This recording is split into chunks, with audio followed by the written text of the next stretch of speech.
Aloha. Huh? So, hello from Crater Lake in beautiful Oregon. How is everybody on your own adventures? Are you just getting in the car and going random places and doing things that somebody who used to be known as the former you would never do? Hopefully you are. I know I am, and I'm going to keep on doing so. 'Cause, I read Jay Leno's autobiography once, and his dad, I think, told him, "A good dog runs till his heart explodes." And I got the chance to meet that gentleman. Incredibly accomplished. He's been through the ringer. He's been held at gunpoint, knife point. He's been knocked out by bottles when he was doing stand-up. He played to a crowd of college students with a microphone in this hand and a speaker in this hand, but he was willing to look foolish to follow his bliss. So if you're not looking foolish, or if you're not observing me looking foolish, I'm doing something wrong. Or I'm just getting better at what I'm doing to cover it up. No, there are no cover-ups. There is only, who would ever cover up what already is?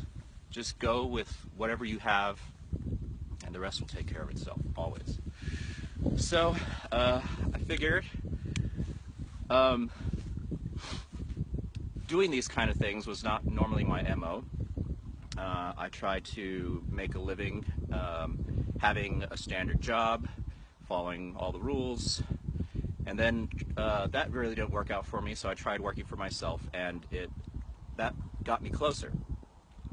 In fact, when I was in the Bay Area, thanks to a company called TaskRabbit, they gave a handyman like me an opportunity to draw an income being my own boss when I didn't have any aspiration or desire to fill out any more applications. And so I'm grateful for them. And coincidentally, if you go to TaskRabbit.com, I'll put my link in the comments section, and you can see what people had to say about this particular rabbit. So, what will I like to say to all of you? Well, if I see so far, it's because I've stood on the shoulders of giants. And one of those sets of shoulders was a gentleman I got to meet in Hawaii by the name of Shep Gordon. He's the guy behind the guy. And he's managed Alice Cooper, Teddy Pendergrass. There's a song that Teddy Pendergrass is in, by the way, on my Facebook page called Wake Up Everybody. I think it's a phenomenal song. It makes you want to just charge in on your white horse and be ready to save the day. Because you never know, you just might need to sometime soon. What a view. Oh, gosh. So, Shep Gordon. I remember meeting him, very tall, magnanimous man, and he just exuded this calmness about him, and yet there is something definitely very special about him. And so I got to meet him and talk to him one-on-one, and he told me this story of once he was somewhere phenomenal, and he was hanging out with Telly Savalas. Millennials, Google Telly Savalas, or Kojak. The only dude that could be bald completely and suck on a lollipop and look so gangster doing it. So anywho, he's in somewhere with Telly Savalas, and he says there's these two French models, like paper thin, and they have a cracker and they're sipping on champagne, and they made that cracker last all night long, right on the edge of their little seats. Just, oh, it's interesting. And but I'll never forget what he told me before he would sign a new artist. He would sit down with them and take his glasses off, and he would look them in the eye, and he would say, "Now I want you to listen to me very carefully. If I do my job correctly, there's a very good chance that I'll end up killing you." And he told it like it was. He said, because nothing can prepare someone, a regular human being, flesh and blood, central nervous system, 5 elements that are correspondent with the universe: carbon, nitrogen, oxygen, helium, and, well, carbon, nitrogen, oxygen, helium. What is that other one? Geez, it'll come to me. Practice makes permanent. So always forgive yourself for not knowing all the answers. So he said, you know, a lot of people think they want wealth, but you know, if you haven't made peace with all your demons or your devils, they are going to come out and haunt your ass. And having a lot of money is just like pouring Miracle Grow all over your insecurities. It is not what you think it is, because I've worked for the rich and I've had the opportunity to do so. And they taught me some things about myself that I didn't know, and they kicked my ass the whole way doing it, which I wasn't grateful at the time, but you can better believe I'm grateful now. And so back to Shep. Once, he's a very spiritual man. This guy is friends with the Dalai Lama, has cooked for the Dalai Lama. I mean, who can say that in a sentence about their life and be it true? Shep could. So he said a story about Teddy Pendergrass, how he was, you know, under Shep's management and doing amazing things, and they called him the Black Elvis, like he was going to be it. And you know, one concert day, sold out arena, Teddy just refuses to go on and do the show completely. And Shep is like, Teddy, you've got to realize what you've got going on here. Like, there are people who have arranged their whole nights, have hired babysitters. This is something that they have put, really adjusted their lives to make happen. And he says, if you don't do this, it's going to come back on you so fast, it's going to make your head spin. And I know, right? So, hi fellas. They're coming in for Aladdin. On a wing and a prayer, that's how I'm always coming in. So anywho, but Teddy refused to go on stage. And then I think later that week, Teddy ended up in a tragic accident, or that paralyzed him from the neck down. And he did make a comeback, because with a guy like Shep behind you, you know, you can't fail. And just to be in somebody's presence long enough just to hear these stories and is just a great privilege. And it's a great privilege to share them with all of you. So, what else can I tell you? Well, I could share a Hollywood story of mine. So I used to deliver flowers for this company in Beverly Hills, or this flower shop called A Touch of Silk, Touch of Velvet, Touch of something. And it's owned by these 2 lovely ladies and their crew of lovely floral arrangers. And I was the delivery guy.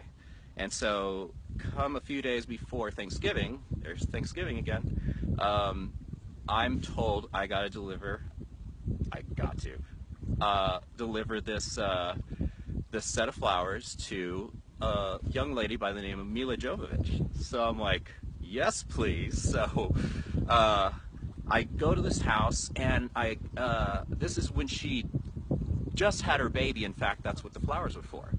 And so I go to this house, they let me in the gate, I work my way into the house, and I'm in this big room, and at the end of the room is Mila Jovovich, but I don't realize it's her because she's got the baby fat, which looks so wonderful on her, and she's glowing and radiant.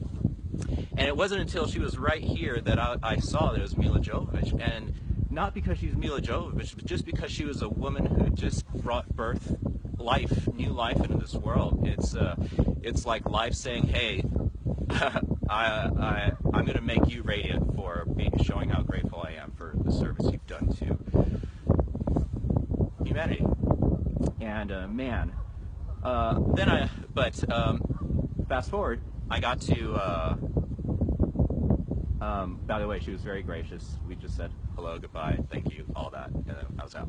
So fast forward, I get to deliver another arrangement, and this time I'm talking to her mother, who looks just like her, and we're talking about philosophy, and because that's just what I do. I like to talk about this stuff. So follow your bliss, and you'll never miss, and you'll be a poet, and you won't realize it. So Mila is in her. We're on a first name basis in this story.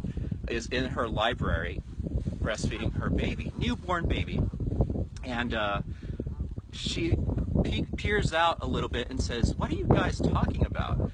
And I said, "Oh, I think I told her, if you realized you were meant to do something that could revolutionize the world, would you do it? Or would you let fear get in your way?" And she was like, "Absolutely, go for it." And she stood up and she's like, "I have a book I would like for you to read." And she mentioned it was called Journey to Exit Land or Exit Land or something like that. But just Google Journey to Exit Land, something that sounds like that, and it'll show up. So she then proceeds to remove her child from her bosom and hand her over to her mother, very gracious, and I'm standing across from her like I am from all of you, and I'm being a total professional because I'm a professional flower delivery guy, but I see celebrity boob like right there, which it just knocks it up a whole other mark. So anywho, long story less boring, she concealed herself eventually and told me about this book, and she did not have it because she was actually going to lend it to me, but she told me to write the name down, and I did, and I read it, and it was part of the major elements that came into my life that really changed my life. So thank you, Miss Jovovich. Another book that came into my life that was just instrumental to just my development, as everything is by a poet by the name of Khalil Gibran. In one of my earlier videos, I did a poem entitled Love under the guise of Smoky Mirrors. And I look forward to doing more of his poetry as in that manner. But the book that I recite from is called The Prophet.